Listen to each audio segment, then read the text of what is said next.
जय समर्थ सद्गुरू गजानन महाराज. भाग 35. मुंडगावात राहणाऱ्या शिवराम व भुलाबाई या दाम्पत्याची कन्या बायजा हिचे लग्न ती लहान असतानाच झाले होते. बायजा तारुण्यात येताच तिच्या मातापित्याने तिची पाठवणी तिच्या नवऱ्याच्या घरी केली.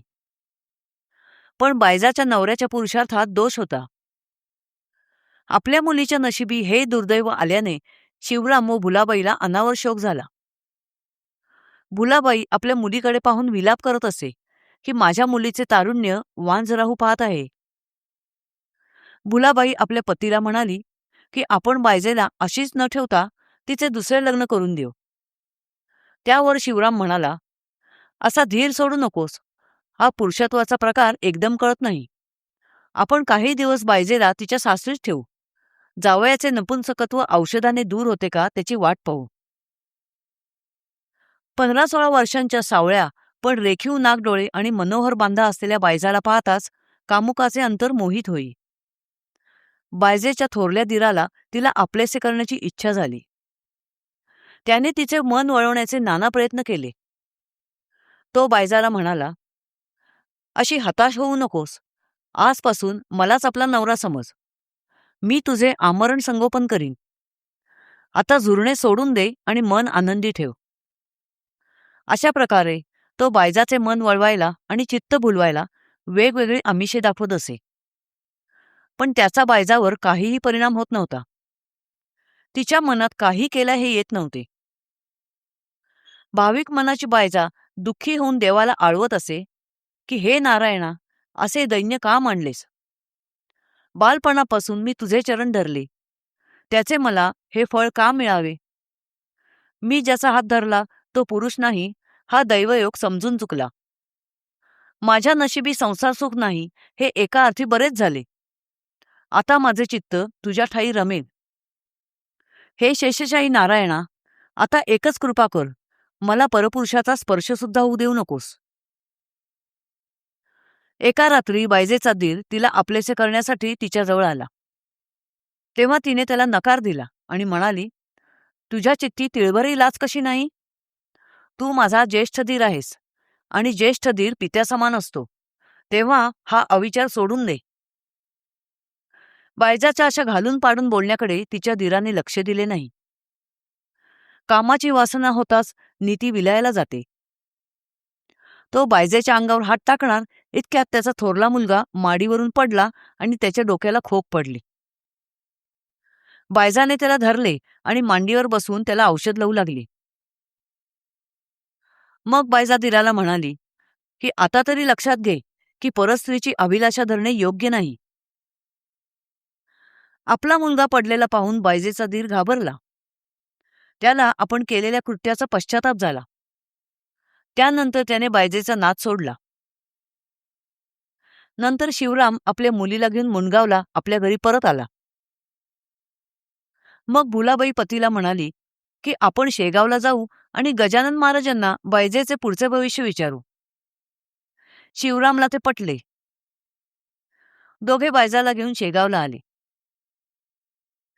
त्यांनी बायजाला गजानन स्वामींच्या पायावर घातले आणि हात जोडून विनंती केली की स्वामी, आमच्या मुलीवर कृपा करा.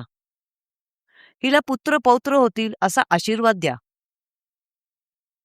त्यावर गजानन स्वामी म्हणाले, अरे, हिच्या नशिबी विधात्याने पुत्रपौत्र लिहिलेलेच नाहीत.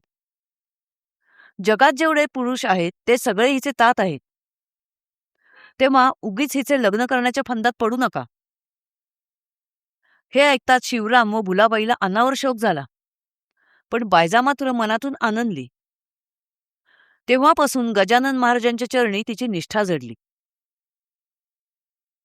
मुंडगावातीलच पुंडलिक हा गजानन महाराजांचा निस्सीम भक्त होता. तो नियमितपणे गजानन महाराजांच्या दर्शनाला शेगावला जात असे. बायजा ही पुंडलिकाबरोबर गजानन महाराजांच्या दर्शनाला शेगावला जाऊ लागली. सुरुवातीला बायजाच्या मातापित्याने त्याला अडथळा केला नाही. त्यांना वाटले की हिने साधूचे चरण धरले आहेत ते बरेच झाले. तेच आता तिचे भले करतील. कदाचित जावयाला पुरुषत्वही देतील. संतांना काहीही अशक्य नाही. बायजा पुंडलिकाबरोबर नियमित शेगावला जाऊ लागली खरी, पण लोक बोलू लागले की शेगाव वारी हे या दोघांचे ढोंग आहे. दोघेही तरुण आहेत. तरुणपणी माणसाचे मन परमार्थात लागणे शक्य नाही. यांची शेगाव वारी नक्कीच विषयभान आहे. परस्परे प्रीती जडली आणि विषयसुख भोगण्यासाठी दोघांनीही युक्ती केली. पुंडलिक जर जातीने माळी असता तर दोघांचीही सोयरीक योग्य होती. पण पुंडलिक मराठा आणि बायजा हळदी माळ्याच्या वंशात जन्मलेली, म्हणून जातीस्तव यांची ताटातूट केली पाहिजे. पण पुंडलिक आणि बायजाचे मन शुद्ध होते. त्यांच्या मनात एकमेकांबद्दल अनैतिक विचार कधीही आले नाही. पण लोकांचे बोलणे ऐकून भुलाबाई बायजेला म्हणाली, कार्टे, तू अहिर्निशी पुंडलिकाच्या घरी का जातेस तेच कळत नाही. ऐन तारुण्यात तुम्हा दोघांना कसला आलाय परमार्थ? उसाच्या शेतात राहून कोल्हा कधी उपाशी राहील का? तेव्हा आमच्या नावाला कलंक लावू नकोस. मग भुलाबाई आपल्या पतीला म्हणाली, ही नेहमी पुंडलिकाच्या घरी जाते, सदा त्याच्याशी हितगुज करते. एकमेकांना बघून दोघांना प्रेमाचे भरते येते. आता हिला अशीच ठेवू नका. एखादा माळ्याचा मुलगा बघून हिचे लग्न लावून द्या. चला आपण शेगावला जाऊ आणि गजानन महाराजांना या कार्टीचे चाळे सांगू. मग शिवराम व भुलाबाई बायजा आणि पुंडलिकाला घेऊन शेगावी आले. चौघे गजानन स्वामींच्या पाया पडले. पुंडलिकाला बघून गजानन स्वामी म्हणाले, पुंडलिका, बायजा ही तुझी पूर्वजन्मीची बहीण आहे. लोक जरी तुमची निंदा करत असले तरी तू हिला अंतर देऊ नकोस. दोघे मिळून त्या सच्चिदानंदाची भक्ती करा. मग गजानन स्वामी भुलाबाईला म्हणाले, भुले, आपल्या पोरीस भलता दोष लावू नकोस. बायजेच्या नशिबी या जन्मात लग्न होणे नाही. ही मुळात या जगात संसार करायला आलेलीच नाही. ही जन्मभर ब्रह्मचारीच राहणार आहे. जनाबाईने पंढरपुरात अशीच ब्रह्मचारी राहून भगवंताची सेवा केली. तिने नामदेवांना गुरु केले होते, ही आम्हाला शरण आली आहे. तेव्हा माझ्या या जनाबाईला कोणीही छळू नका. गजानन स्वामींचे हे बोलणे ऐकून शिवराम व भुलाबाई गहिवरून गेले. त्यांच्या तोंडून शब्द फुटेना. त्यानंतर मग बायजा आणि पुंडलिकाच्या शेगाव वारीला कोणीही अडथळा केला नाही. लोक बायजाला संत बायजाबाई म्हणून ओळखत असत. बायजा आणि पुंडलिक दोघेही ब्रह्मचारी राहिले आणि दोघांनी आयुष्यभर गजानन महाराजांची भक्ती व सेवा केली. बायजा व पुंडलिक हे दोघे गजानन महाराजांच्या आवडत्या भक्तांपैकी होते. जय समर्थ सद्गुरू गजानन महाराज.